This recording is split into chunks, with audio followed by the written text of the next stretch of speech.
All right, and I guess we're live. Never done a live stream before, so let's try this and see how it works. Well, anyway, what I kind of wanted to discuss was this whole ATF pistol brace ruling and the garbage that goes along with it.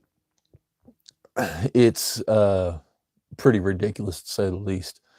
After that, maybe we can discuss a little bit about the NRA and just how freaking useless of an organization they are. And, maybe I can, give some of my suggestions on what the solution is or where we should go from here as far as the NRA and organizations that protect our rights are concerned. Let me do some settings here.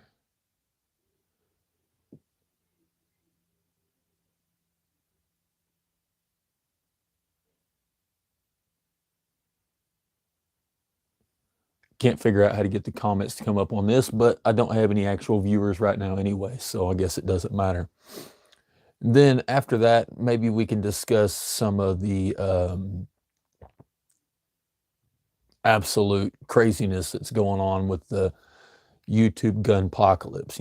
It really looks like the days of the gun tube are coming to a close. And, I hate that. I really do. So we'll discuss that a little bit.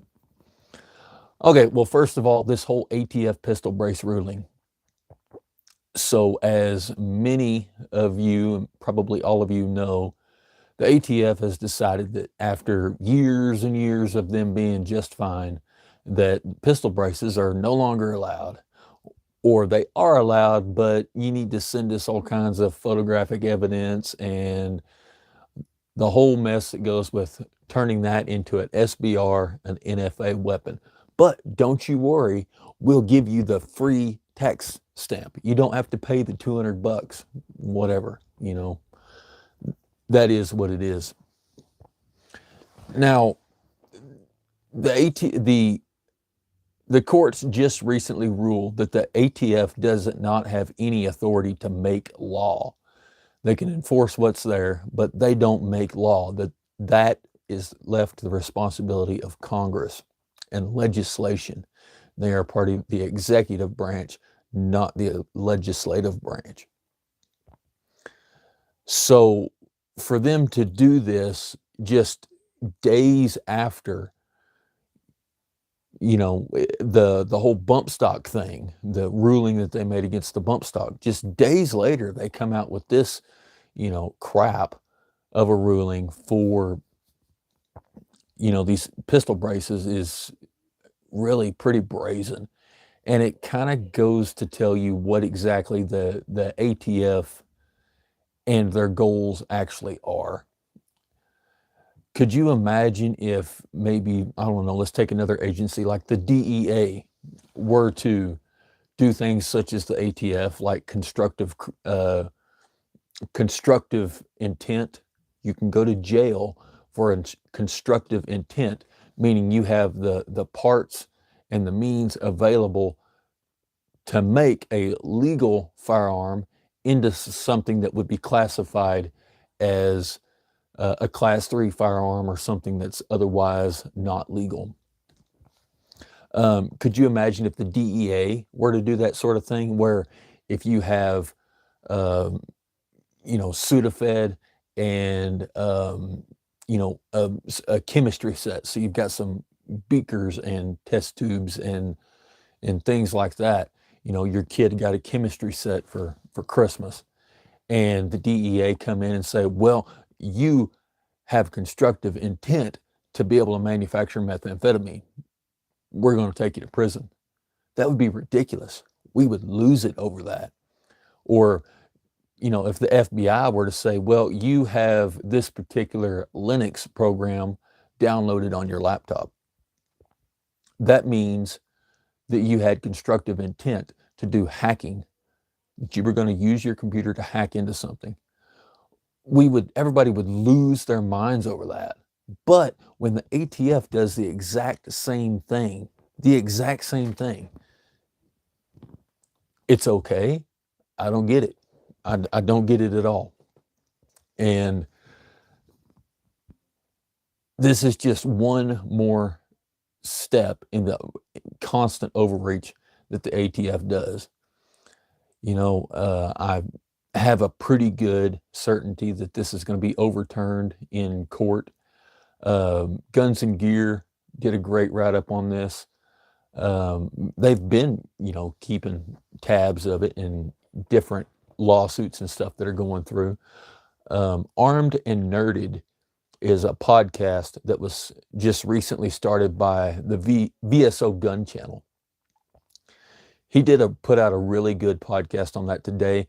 Go watch that on YouTube, and there's another couple places that gets posted as well. And there's a lot of holes in this, 128 or something like that page ruling that they introduced on this bill. So go check that out, to kind of get a little bit more information than what I'm able to give. So moving on from that, let's discuss the NRA a little bit. There's a lot to discuss about the NRA. First of all, I'm going to say this, if you are still a paying member of the NRA, you're about 10 years too late to canceling that status. The NRA, at least, since my adult life, has not done anything, absolutely nothing that benefited the Second Amendment. The NRA was full behind, we're playing 4D chess, during Trump's bump stock ban.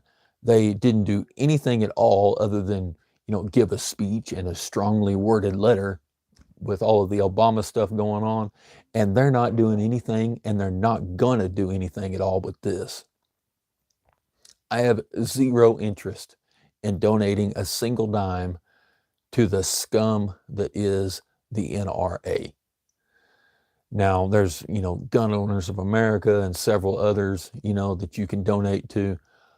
But in addition to that, one thing that we need to keep in mind is if we want to change things higher up, we have to start at the base level.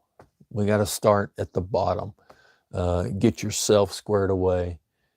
Get your family squared away. Change the hearts and minds of your neighbors and your neighborhood, your community, and start influencing the local sheriff. Get them to write a solid statement that they're not going to put up with any of this crap. And up, from the county to region, state, and all the way up. That's how this is going to happen. We look at the marijuana thing. That was decriminalized and legalized, in states, even though it's still federally illegal. It's still you're still breaking a federal law. The states that are refusing to allow that to be enforced. I have a dog hair or something hanging out of my hat. Wonderful. But the states are refusing to let that stuff be enforced. And it's making a difference, and it's spreading. And that's how that happened, was it started at the bottom and went incrementally up one step at a time until now it's getting to where it's pretty common. So really put some thought into that, starting this stuff and your support for what you believe in at a local level. Checking my phone here. Now, aside from that, one thing that, I think we need to keep in mind is, okay, one thing we need to keep in mind is, there is a sheriff's office that's somewhat local to where I live. And they put out this whole press release and an open letter and published it on social media that they are going to refuse to enforce any of these new federal firearms laws. And that sounds really good, and I definitely support that. But they released that, and then the very next day, I saw where they had arrested some guy for riding a bicycle and he did not have a white light and he was riding at night. You know, if they're willing to do that, chances are they're probably willing to enforce some other stupid, meaningless law, including the one that they said that they weren't going to enforce. So really take a good look at any of your local sheriffs that are saying this and, you know, find out, are they being true to their word on that? Or is this just fishing for more votes? We don't really know. And that is somewhat concerning, and it's something you need to consider. Don't trust a politician. And you need to remember that that's what these people are. They are politicians. And how many times have we seen politicians promise us something just to get a vote, but then turn around and just do the exact opposite after they've already got the office? And you know what? Re-election is far enough away. Everybody's going to forget about this anyway. So that's a pretty real possibility that may happen. Moving on to the YouTube Gunpocolypse. So YouTube has been retroactively, they changed their policies where any modification of a firearm is now against community guidelines. That means even down to the point of, if you take the magazine that was sent with the manufacturer and sold with that firearm, the magazine that properly belongs to that, that's a functioning part, the weapon won't function without it. If you take that magazine and insert it into the rifle, community guideline strike. There's been channels that have been deleted and received strikes because they threaded on a suppressor to the end of a barrel. There have been community guideline strikes because somebody mounted a scope to a rifle or some other kind of sight, some kind of accessory that they mounted to the rifle. YouTube has seen that as a modification, and therefore, you know, that channel was issued a strike for community guidelines. Almost every gun content creator that I follow has had this happen. They've been suspended, or I think a couple of them have actually been deleted. And this is kind of a big deal. You know, over the last, 15 years or so, YouTube has really been what has built the gun culture, the gun community, to what it is today. I think back to the days before YouTube, and if we wanted to learn something about a firearm, we had to wait till, like print media in a, magazine, Guns and Ammo, or, the, vile, disgusting NRA magazine, the National or American Rifleman or whatever, they had 3 or 4 different ones. We had to wait till it came out in print media, or aside from that, it might have been some, super highly polished, Weatherby bolt action rifle that was, on, a deer hunting show on Saturday morning. It was really hard to get good information about anything in the firearms community. And I remember going into a gun store and asking, this is a gun store, not a department store, before YouTube. I remember going in there and I asked, hey, y'all got any ARs? ARs? Yeah, an AR-15. I'm looking to get one. And I was given the, response, this is, of course, this has been 15 years ago, of, we don't sell that. We sell stuff for hunting, not to start a war. Yeah. Are you kidding me, dude? Ridiculous. But the YouTube is what made it, the gun community and the gun culture, what it truly is today. It was YouTube that normalized regular people owning suppressors, short-barreled rifles, you know, all the SBRs, all of that, body armor, uh, chest rigs. You know, before YouTube, that just wasn't normalized at all. Um, People were, you know, running around with their Norinco SKS thinking that, you know, that that's as tactical as they ever needed to be. And it was the original, you know, YouTube channels that broke that barrier and built the gun industry up to what it is today. And unfortunately, with YouTube doing an active assault on gun channels or gun tubers, whatever you want to call it, I don't know where the firearms industry is going to go when that happens. I know a lot of content creators have been saying, hey, you know, go over to Rumble, follow me over there on Rumble. And I've done that. I actually have a Rumble channel as well.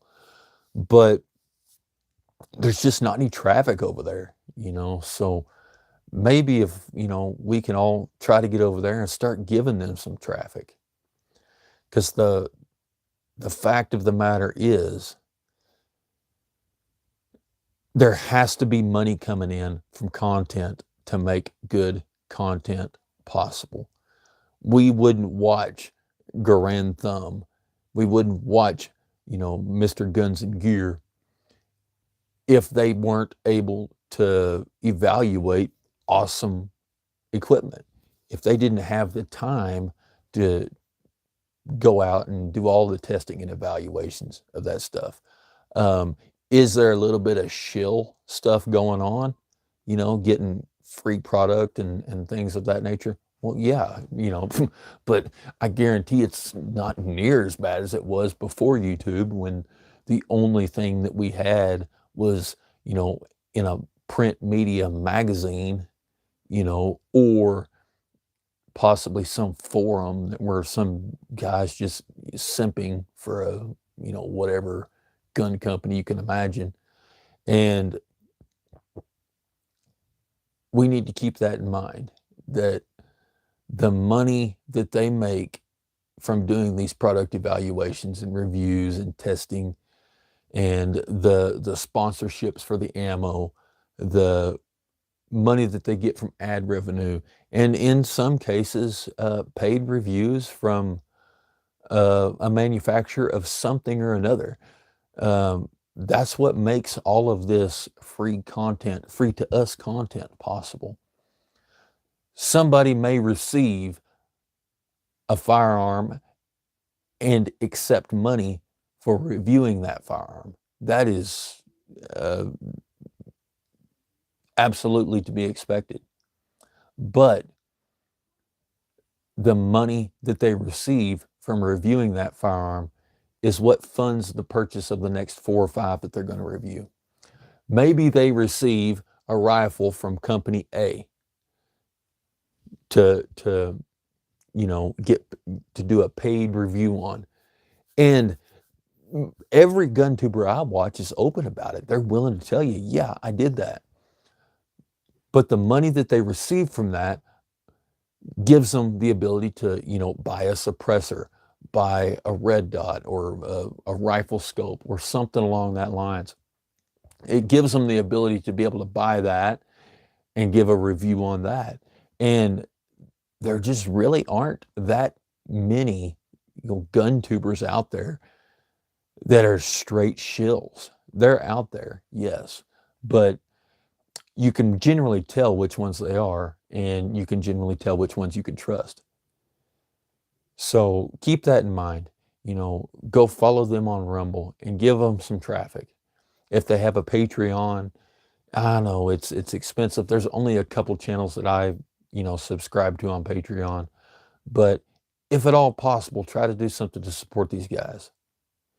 And, you know, if they have an affiliate link from Amazon, it doesn't cost you a single dime to click that link and buy something completely unrelated.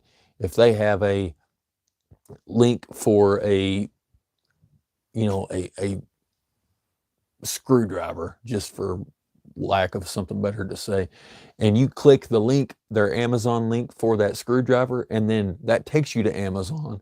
And then you buy whatever you want, buy whatever you need. If you're ordering toilet paper or paper clips or whatever, well, they still get like a small percentage. It's like under 5% of whatever you spent on Amazon will go back to that creator. And it's a way to support them.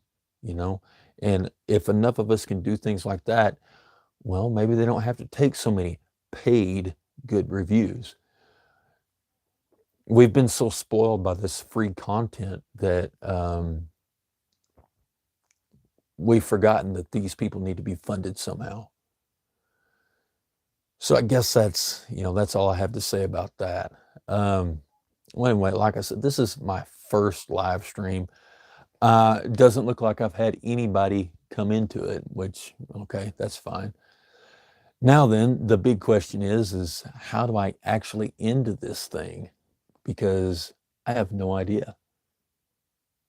Well, anyway, until next time, if this works out, I may try to do my normal videos like this. I'll post them as a live stream and then post the live stream later. We'll see how it works out, if I can even figure out how to turn this live stream off.